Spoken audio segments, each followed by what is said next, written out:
Épître aux Éphésiens, chapitre 6. Enfants, obéissez à vos parents, selon le Seigneur, car cela est juste.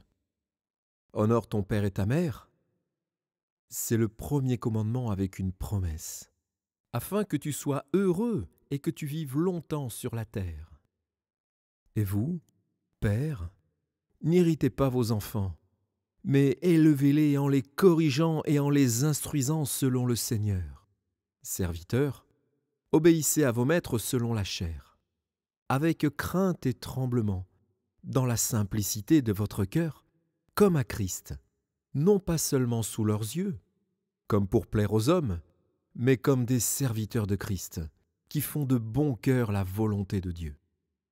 Servez-les avec empressement, comme servant le Seigneur et non des hommes, sachant que chacun, soit esclave, soit libre, recevra du Seigneur selon ce qu'il aura fait de bien. Et vous, maîtres, agissez de même à leur égard, et abstenez-vous de menaces, sachant que leur maître et le vôtre est dans les cieux, et que devant lui il n'y a point de favoritisme. Au reste, fortifiez-vous dans le Seigneur, et par sa force toute puissante. Revêtez-vous de toutes les armes de Dieu, afin de pouvoir tenir ferme contre les ruses du diable.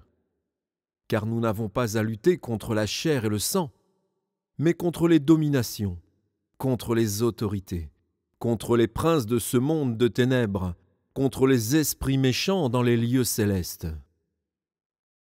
C'est pourquoi, prenez toutes les armes de Dieu, afin de pouvoir résister dans les mauvais jours et tenir ferme après avoir tout surmonté. Tenez donc ferme, ayez à vos reins la vérité pour ceinture, revêtez la cuirasse de la justice, mettez pour chaussure à vos pieds le zèle que donne l'évangile de paix. Prenez par-dessus tout cela le bouclier de la foi, avec lequel vous pourrez éteindre tous les traits enflammés du malin. Prenez aussi le casque du salut et l'épée de l'Esprit, qui est la parole de Dieu. Faites en tout temps par l'Esprit toutes sortes de prières et de supplications. Veillez à cela avec une entière persévérance et priez pour tous les saints. Priez pour moi, afin qu'il me soit donné, quand j'ouvre la bouche, de faire connaître hardiment et librement le mystère de l'Évangile, pour lequel je suis ambassadeur dans les chaînes, et que j'en parle avec assurance comme je dois en parler. Afin que vous aussi, vous sachiez ce qui me concerne, ce que je fais. Tichite, le bien-aimé frère et fidèle ministre dans le Seigneur, vous informera de tout.